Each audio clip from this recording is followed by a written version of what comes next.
as a foreigner, when you arrive in Kenya, there's some things you should avoid completely.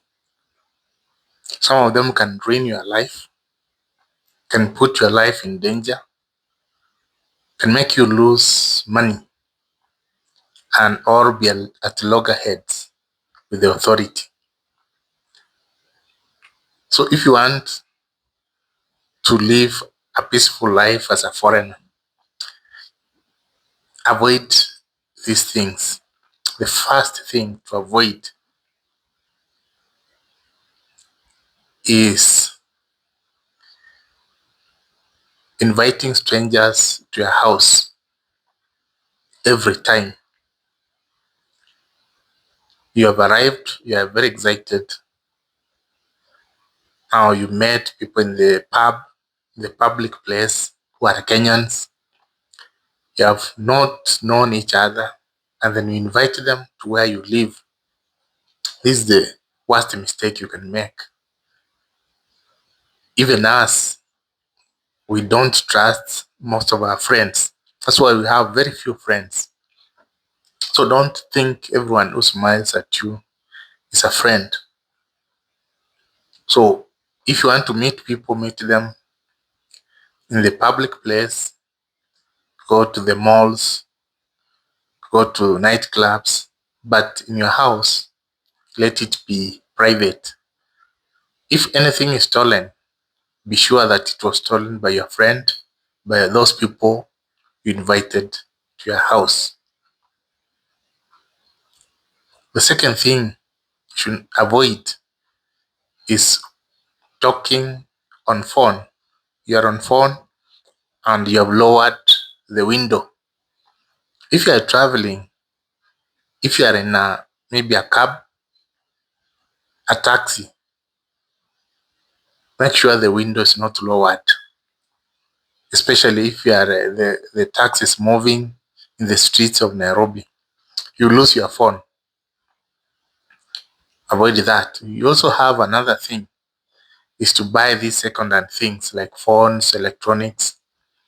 If you want to buy Samsung or iPhone, go to registered dealers. Buy from them. Don't buy second-hand. Most of these second-hand smartphones are stolen. This is not Europe where a second-hand thing can be genuine. If you find a Samsung phone, maybe S24 Ultra, being sold for, let's say, $200, and then you say, this deal is good, let me buy, I use it for 1 month, you'll be arrested and jailed. That's one thing you should avoid. Also, another thing which I normally see, I've seen people losing money, especially foreigners, is to enter into these get rich quick schemes. There are so many in Nairobi. In Kilimani, you'll find people selling gold, you find fake tenders, you'll find online fraud. So if you are a foreigner and you find friends who are doing these things, you better avoid them. These locals who are doing these things are highly connected, most of them. If you are in trouble with them, they might be arrested with you. They leave you there. They're released. You end up languishing in those cells.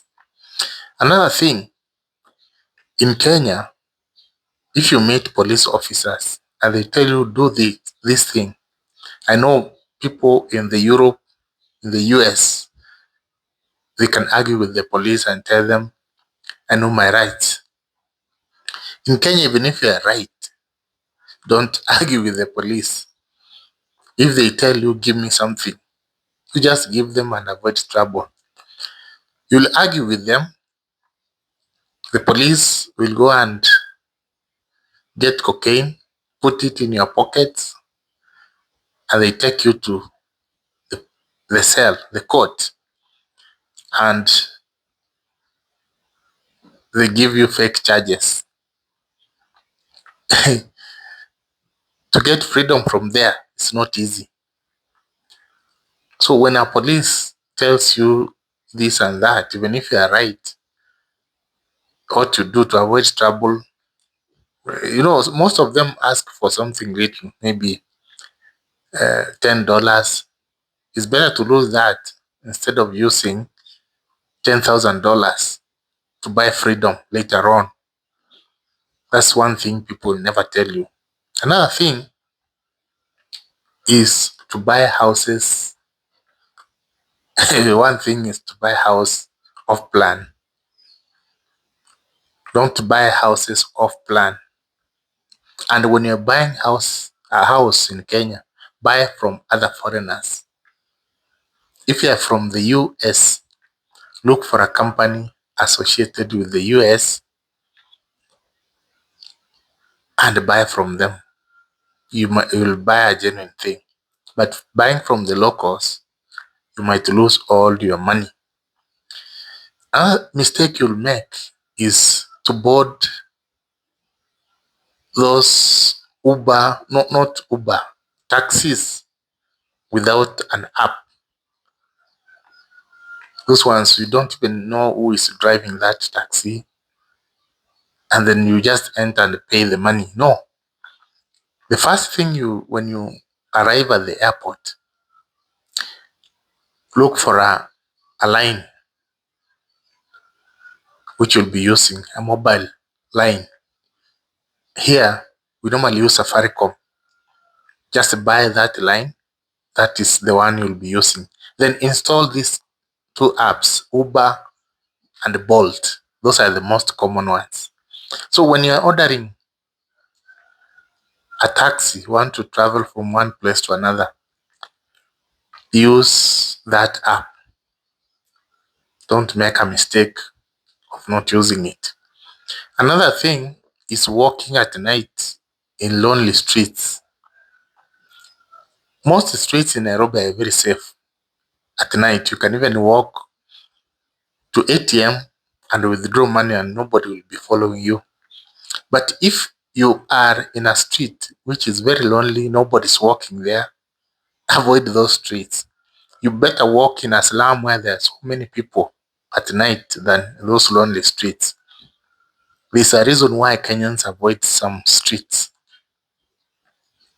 So that is one thing you should avoid. Another thing you should avoid when you reach Kenya is trying to solve their problems where you think you have the money they don't have. I want to give anyone who asks for money, you want to give them. Some of the beggars come from their homes.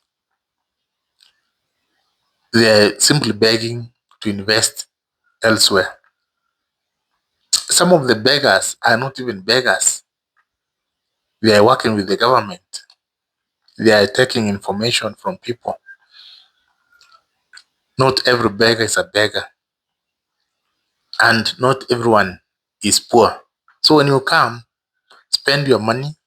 Don't be too generous. Even when you are dealing with girls, the Kenyan girls, what you do, don't try to show them that you have money. Have a budget for them. In a month, spend, let's say, maximum of $200 on them. Don't exceed there. And if they're borrowing money from you, they tell you, give me $20. Don't give them $20. Give them 10. Tell them that's what I have. It's a transaction I'm waiting. If it succeeds, it goes through. They are not expensive actually. Very cheap. So don't try to be generous in Kenya. And also another thing, once you arrive in Kenya, there are people who tell you there are cheap houses which are far from the city, very cheap where you live and without spending so much. Now the problem with those cheap houses is that your security will be compromised. go to live where other foreigners live. If it's Kilimani, go to Kilimani. If it is Westlands, go to Westlands. There's a reason why majority of the foreigners live in those places. Now, another thing is having a partnership business with the local. This one you should avoid. If you are starting a business, start alone or with someone who came from the country you came from. Locals, normally, they'll do things you'll never even believe. Even some of us will never have a partnership business with a local. There are so many stories, go and read online. If you start a partnership business and it grows, it reaches a point where it's so profitable, you may not end up being alive. That's one thing. The second one, this local might plan against you and you'll find yourself being deported back. Or so many things will happen. Very hard to get a local who is very genuine. Also, when you arrive, if you want to ask for direction, don't ask any random person on the streets that you have seen someone moving very fast or someone who's dressed decently. You want to ask direction from them. If you want to ask direction, ask from someone,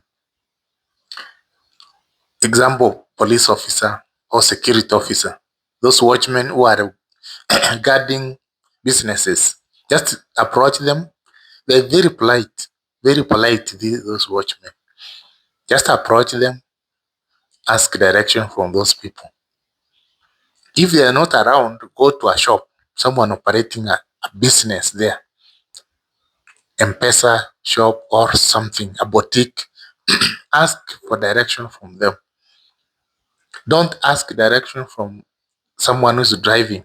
Those people, you can ask direction, they know this is someone new and you don't know what they can do with you.